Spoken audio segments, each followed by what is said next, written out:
Hello, Flamey friends. Alright, let's talk Starfield. There's been a lot of information that has come out in regards to it, and I figure it'd be nice to just break down what we know so far about the game and what all it entails. I'm glad I waited to put this up, as some new information has come to light that I think is relevant to share with you guys, as well as to put some things in perspective about the game as a whole. So let's get into Bethesda's Starfield, the first new world from them in over 25 years, and the first game to come out for them since the Skyrim Deluxe Remastered Ultimate 10th Year Anniversary re-release.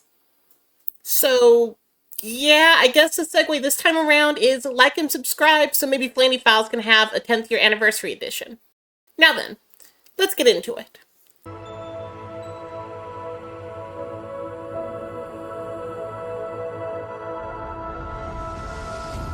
I'll start off by saying that I'm cautiously optimistic about Starfield.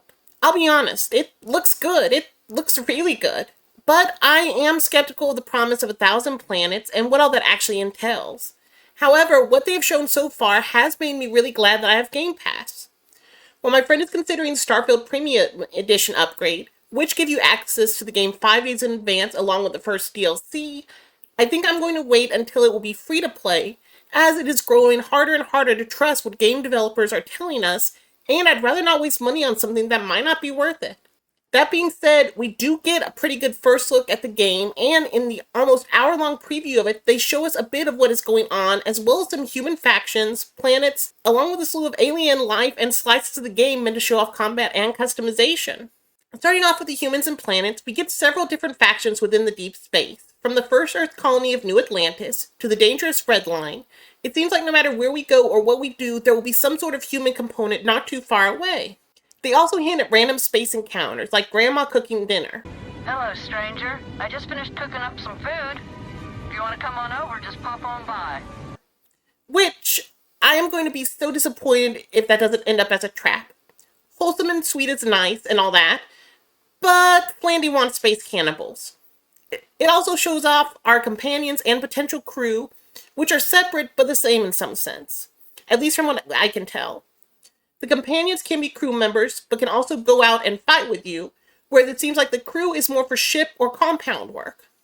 I like the idea of being able to create and hire my own crew, and I hope they have some personality for each member. One of the nice things about Mass Effect was the interactions with the crew that weren't just your run-and-gun buddies, but the doctor and the assistant, which means if things happen to them, you actually have a connection. So I'm hoping to see that here.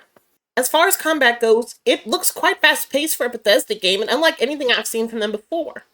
I've been playing the Fallout games recently, and the combat is much slower paced than what was shown. And while Bethesda is always catered to however you want to play, my preferred style is lots of armor and a shotgun.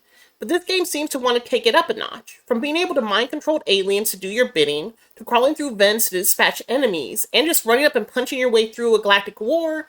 It looks like they have a little bit for everyone, which is good to see. There's also a brief tease of some sort of power shown at the very end. Not certain what that entails, if it will just be that one power or more expansive, but I'm here for it. Space magic. Gotta love it. Space combat also looks really good.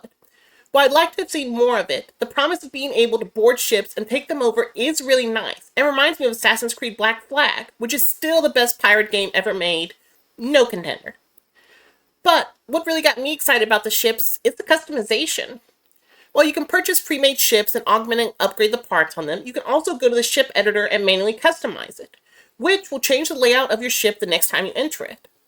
I love any form of customization I can get to truly make my ship my own, and they shot off a lot of personal designs of their ships that leads me to believe we can get really crazy with it. I also like that depending on which manufacturer you buy the parts from, it affects the aesthetic. I know some people like the more lived-in and almost old-school rustic vibes of some aesthetics, like the old Star Wars style or even the old Aliens, but I personally really like the nice and clean look of some of the parts that are the more modern and specialized versions, and I'm interested in making a ship entirely of it. Now, as far as planets go, that's still somewhat of a mystery.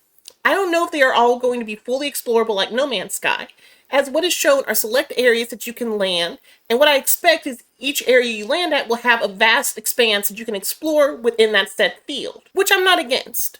I don't want a vast expanse of nothingness. I'd much rather have structured areas that contain content and are crafted to be explored, rather than to be run around for hours without much to do. The description wide as an ocean and deep as a puddle has been used for some of Bethesda's previous games, so I'm curious as to whether that will apply here. The final two things I want to discuss are the 30 frames per second and why Microsoft acquired Bethesda to begin with. The latter is quite simple. In recent court rulings regarding the Microsoft and Activision Blizzard merger, it came to light that Sony was in talks with Bethesda to either get exclusivity to Starfield or a timed release like it did with Deathloop and Ghostwire Tokyo. Instead of letting either of those happen with Starfield, Microsoft opted to simply purchase the company instead.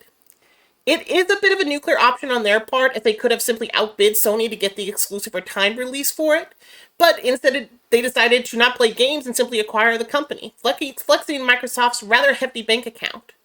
Was it the right move? Hard to say and only time will tell, but as someone who plays Civilization, I respect the nuclear option. Finally, 30 frames per second. There's been a lot of talk about this and a lot of people upset about it, as this limit seems to only be imposed on console and not on PC. I, for one, don't really care. And it seems like I'm not the only one, as support for the choice came from a rather unlikely source, namely Danny Carlone, senior environment artist at Sony's Santa Monica, who worked on God of War Ragnarok, among others, had this to say. Wanted to clarify. It's not a sign of an unfinished game, it's a choice. 60 FPS on this scale would be a large hit to the visual fidelity. My guess is they want to go for a seamless look and less pop-in.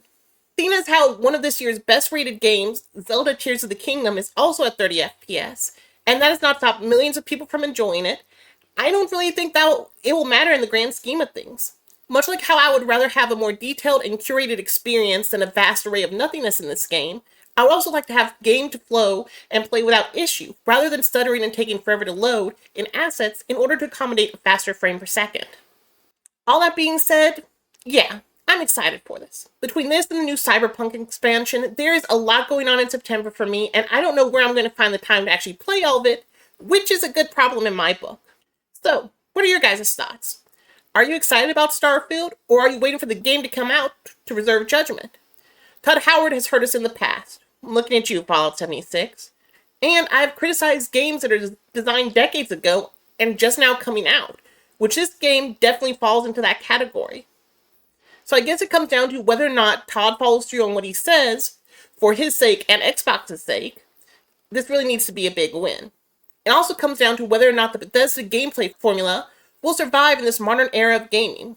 Which, yeah, I'm not too worried about that one, because I'm playing through the Fallout now, and I'm still having as much fun with it as I did when it came out. The last thing I just want to touch on, guys, is if you guys are looking for a new streamer to follow, one of my friends over at Pasta Bunny Games is doing streams now. You should really check her out. I stopped by for one of her plays of Monster Prom, thoroughly enjoyed it. There's going to be a link in the description below for you guys to check her out. Now that's all for now, guys. Take care and let me know what you think below. Until next time. Bye! Thanks again for being with us today. We are just so grateful that you've taken the time and spent it here.